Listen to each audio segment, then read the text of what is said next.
何気ない日常に花束を何気ない景色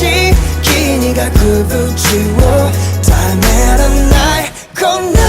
ありふれた今日が僕たちが描いてきた生涯一の名作さ、oh, baby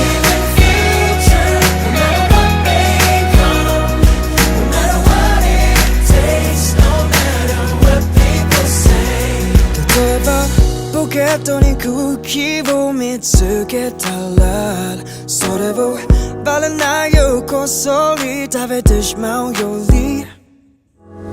みんなと分け合って笑っていれるようなそんな人がヒーローって呼ばれる世界の迂回